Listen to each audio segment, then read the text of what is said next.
In this video, I'll be giving you 5 tips to do the most damage as Havoc Demon Hunter in Mythic Plus. Before we get to that though, make sure you leave a like, drop a comment down below, and hit the sub button if you're not already subscribed. It helps share this video to more people and helps to grow the channel. Also, if you watch my videos, double check that you're subscribed. Sometimes YouTube will show them to you in your recommended content, but you won't actually be subscribed. So double check with that and enjoy the rest of the video. So like I said in the intro, today we will be taking a look at the Havoc Demon Hunter AoE build and giving you guys 5 tips to get the most success out of it.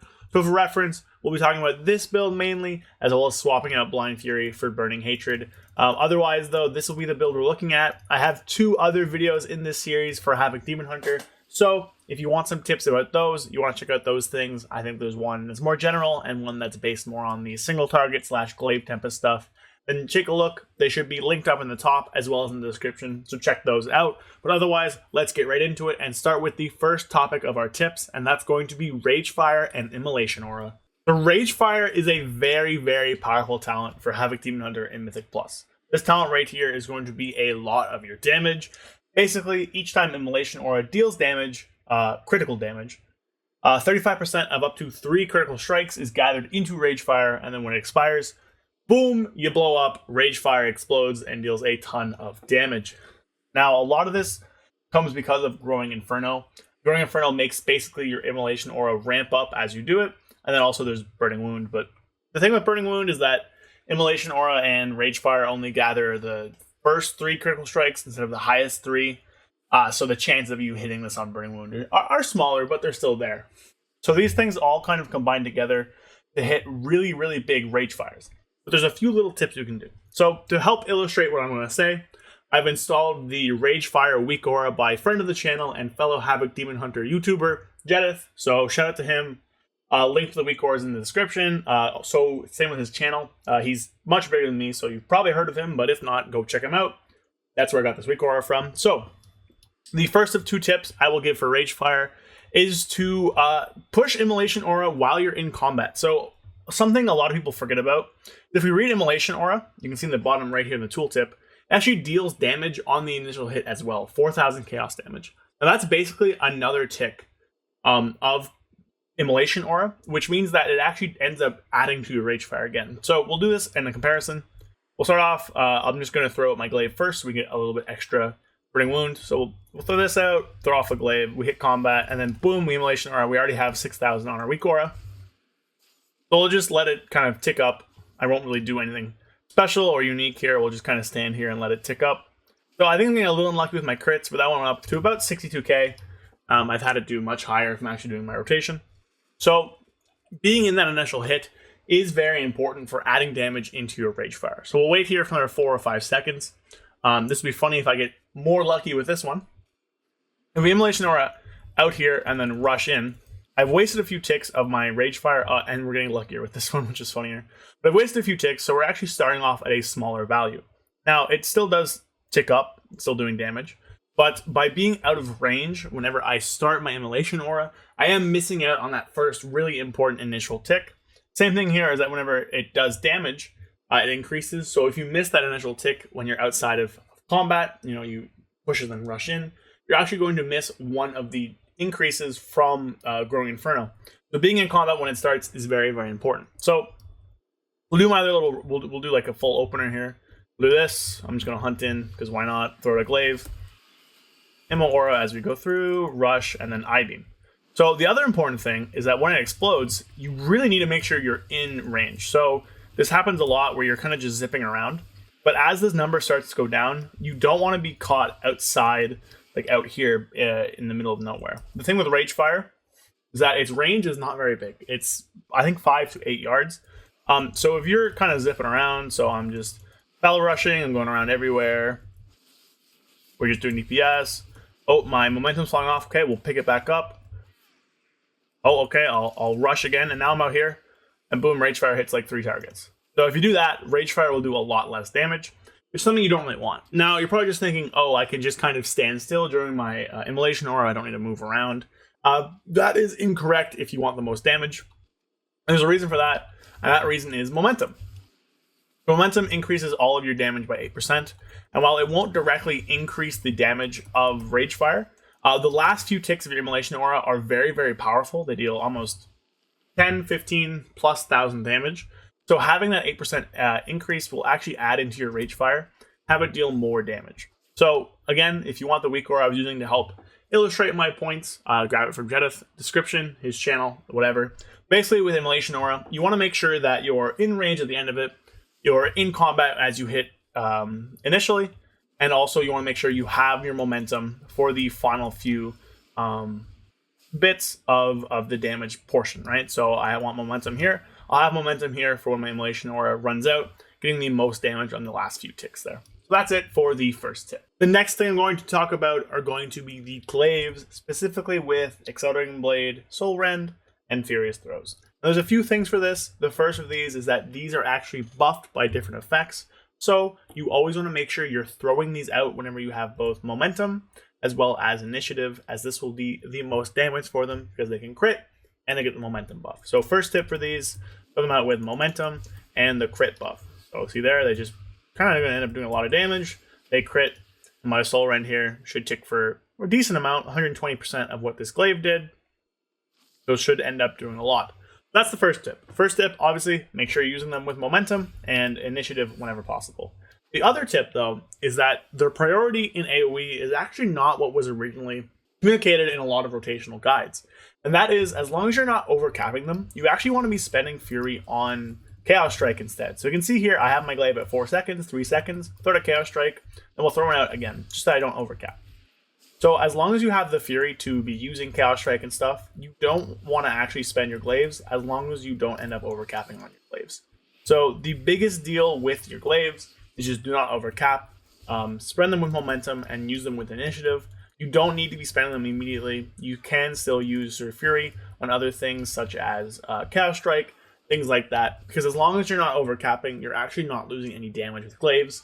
There's these ideas that you need to be keeping up the dot at all times with the Glaive. That's not really possible. You don't need to as well. Soul Rend only does the damage the Glaive deals, not like some kind of maintenance dot or anything. So as long as you're not overcapping on Glaives, you actually don't want to spend them as long as you're not wasting Fury or wasting Glaives. Of course, there's scenarios where you have multiple targets and throwing out the Glaives is more beneficial. But as long as your targets will live that full duration, as long as you're not capping up on your charges or your Fury, then actually spending out Chaos Strikes will net you a little bit more damage than spamming those Glaives initially, as long as you don't, drop out Fury, run out Fury, or cap your Glaives. So recap, initiative is very good for Glaives, momentum, very good for Glaives, and B, you don't need to always spend down to 0 Glaive charges. You can use your Chaos Strikes as long as you're not overcapping on your Glaives. Next up, I actually want to mention Sigil of Flame. So a lot of people forget about Sigil of Flame completely. But if we look at this, 30-second cooldown deals 3,000 chaos damage and an additional 15,000 over 10 seconds to all enemies. It's actually pretty powerful. So using Sigil of Flame on cooldown in AoE, and even on single target, as long as you don't overcap Fury, is very, very powerful. In AoE, you just want to be pushing this button. I'm going to use it once. You can see here, it's actually going to end up doing a lot of damage. So initial hit doesn't do a lot, sure. But over time, as it ticks on all these enemies, it will end up stacking up for quite a lot. And the dot can crit and all that stuff too. So one cast of this alone does about 200,000 DPS, which is a lot. So if we end up going through all my rotation here, I'll do like a full opener. Of course, I'm not actually doing everything fully properly as I should be. Whatever. Just showing off the idea of Sigil Flame here. Do a full opener, we'll use the hunt, we'll throw out Sigil Flame, and then we'll look after how much damage Sigil Flame does. It normally does about 6% of your damage in AoE, and only scales higher the more target counts you have. So this thing is really, really good, and you should be pushing this on cooldown, both for the Fury and for the damage it does. So we're all done here with this. So we look up here, Sigil Flame dot did only 4% of my damage there. Of course, I wasn't doing everything properly, Q buffs that up. But one button to do 4% of my damage is actually really, really powerful. So Sigil Flame is something you don't want to ignore. You want to be using this on cooldown. You want to be getting this damage effect onto your enemies and doing a lot of damage with it. So we are rounding out to the final few tips I have for you today. And now I'm going to talk about Fury conservation and Fury management. So there are two essential things, one for each build. So for this one, the Burning Hatred build, it's important that you have enough Fury going into your I-beam window to get double Death Sweep with meta, or single Death Sweep double Annihilation / throw Glaive without meta. What that means basically is you never want to play down to 0 Fury. It's important as a Demon Hunter, as a Havoc Demon Hunter in general, to always have Fury to be doing something. And that means that generally you don't want to play down to 0 Fury, and you don't want to overcap Fury. So we're going to combat here. Now, off the rip, it's very easy to do all this because I have so much Fury available to me. It's very easy to have enough Fury to go into my rotation window, hit double Death Sweep, hit all the buttons I need to do the most damage. But after that is when it starts to get a little bit more important to make sure you have Fury to push buttons, right? So now I'm into my main rotation here. I want Fury at all times to hit Death Sweep as it comes up, and to hit throw Glaive whenever I can, as long as I'm not down on Fury, right?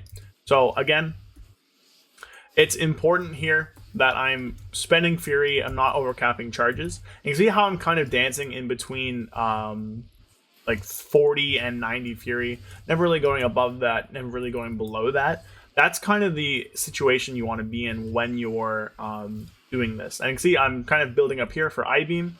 So I-Beam itself costs 30 Fury, Death Sweep costs 35, and then these both cost 40.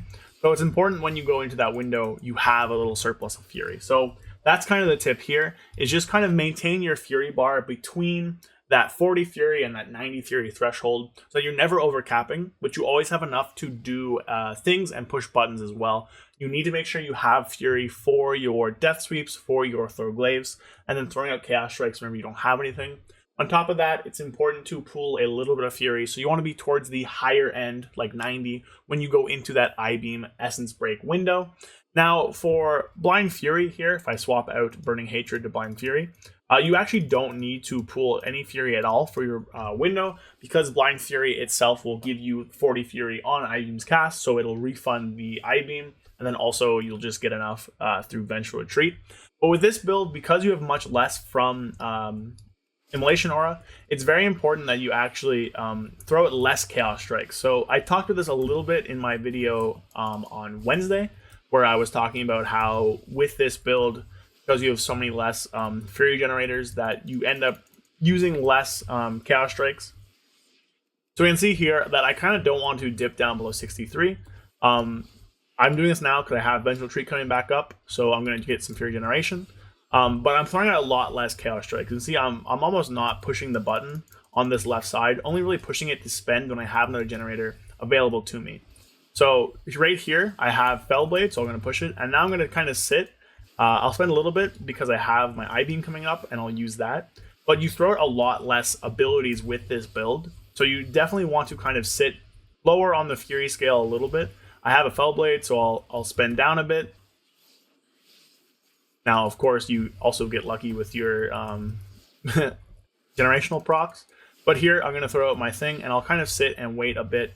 I don't really need to throw Chaos Strikes out. We'll sit here as well. So it's really important with this build to just ensure you always have enough Fury to throw out your Glaives and throw out your Death Sweeps, so that you're not actually like wasting any. You're not overcapping as well. Only really kind of spending Chaos Strikes if you're in danger of overcapping. So the two builds are relatively the same in their Fury capacities, right? With Burning Hatred, you do want to not funnel, but the word is missing right now. Pool, there it is. You want to pool a little bit before your I-Beam window. With Blind Fury, you don't have to, but because you have less generation outside of that, lots of scenarios where you're not actually using your Chaos Strikes as much as you are with the other build. So again, sweet spot for both builds. It's to kind of maintain half a bar full of Fury between like the 40 and 90 range, not overcapping, not being dry whenever you need to use your rotational buttons, and those will generally net you the most damage. Chaos Strike as a button isn't very strong in AoE anyways. Look up my, of course we have, let's talk about this one. If you look at my breakdown here, Chaos Strike falls so low down in my priority. I cast at 17 dimes, it did 3.7% of my damage. That's literally about the same as Burning Wound. So it's not even really that important to get those Chaos Strikes out. Yes, it's good damage and all that, but there's so many other things that take more priority than it. Throw Glaive and Soulrend being around 11% of my damage. Death Sweep and Blade Dance, with Trail of Ruin being much more than that. Things like Eye Beam, which I guess, you need some Fury to use, being less than that. So it's important to use those abilities, but at the same time, you want to make sure that you're not wasting Fury on them and missing it on casts of Blade Dance and Throw Glaive. So the final tip is just kind of going to be an uptime tip. Now, as Havoc, a lot of our abilities can be used from a bit of range. We have things like Throw Glaive, Blade Dance has a bit of a range to it, Eye Beam has some range to it, but the very, very important thing to stay in rage for is going to be Demon Blades, because this is a lot of our Fury generation comes from Demon Blades. So I have an auto swing timer here. If I'm out of range, it will be red. See here, I won't be able to auto my target here. I go back in range, I will again. So it's very important to actually maintain that range when you can. So if I'm out of range right now, oop, I actually can't even get Fury, even though I just swung from way out here. So that was weird, but I can't get Fury right now. I dropped combat. So I like having a auto swing timer to know when it's kind of safe for me to rush out and rush back in without dropping down on any kind of melee hits. Now, this is going to be important for you if you're using momentum, which, you should be. It's important to know when your hits are happening so you can dance out, fell rush in, and not really lose much uptime on melee anyways. There's going to take some getting used to playing momentum as well. Tips for momentum and maintaining uptime are going to be fell rushing through packs. So going like this, turning around right away, I lose very low uptime. Fell rushing into objects, I lose low uptime that way. Vengeful retreating through packs as well. Didn't lose a lot of uptime there, a little bit of uptime loss because of how small this pack is. But on bigger targets, imagining almost like a triangle is really good. I'm going to show you guys on Boulder Fist here. He should hopefully be big enough. So fell rushing through him here is a good way of maintaining uptime, almost like a triangle. So if I fell rush this way, I can maintain uptime. I can vengeful retreat this way and maintain uptime. Now I don't want to die, so I'm going to dip out here. But using him as like an example, if the pack you're trying to fight is in the middle, fell rushing side to side is a good way of maintaining uptime. So if we go like this, I maintained uptime almost the whole time here. Fell rushing through is a great way of maintaining uptime like that. Using objects in the world to stop yourself is great as well. And finally, using vengeful retreat from side to side or at an angle is also very, very good to maintain your uptime. And you want to maintain uptime. Immolation Aura is uptime based. All your melee swings are uptime based. Using Chaos Strike to dump Fury, that's uptime based. Throwing out your glaives, throwing the uptime for that, I guess, but you can do it in range. Blade Dance as uptime. Your melee swings are uptime. So it's very, very important to maintain this. The triangle analogy is going to be very, very important to you. Treating your pack or your target in the center of the triangle and rushing along either left or right side or through the middle will be your best bet. You never want to do something like this where I'm fighting the target and I vengeful retreat straight back. This is very bad. Now I'm in this scenario where I have like basically zero chance of uptiming. I'll have to fell rush back in, which is something you don't want to do. So the better play there in most scenarios with fell rush is you want to, not fell rush, with vengeful retreat, is turning around, doing a full 180 from your target like this, boom, and then letting the vengeful retreat happen there. It's a lot more uptime. Again, on bigger packs, you won't really have an issue staying in melee by doing that. And then fell rushing along triangulars is also very good to maintain that uptime, which is very important as a melee spec that has lots of movement in its rotation. So that is going to be it for my 5 tips from Mythic Plus as Havoc Demon Hunter. If you have any questions about any of these tips I provided today, I know a few of them are a bit vague on what I was trying to communicate, but hopefully I did it clearly enough for you guys to understand. Then drop a comment down below. Otherwise, like the video if you enjoyed, and drop a sub as well. I'm going to start expanding the series into other specs and classes pretty soon, I think. I'm working on getting some tunes level to max, of course. So if there's any class, spec, whatever you want to see that for me to give you some 5 tips on, drop a comment down below, and I'll do my best to make a video about that. Of course, Havoc will be my main, but I might start spicing it up with some other classes and specs I enjoy as well. So with that, though, I'm going to end off the video here. I hope you guys have a great weekend, and we'll see you guys in the next video. Peace.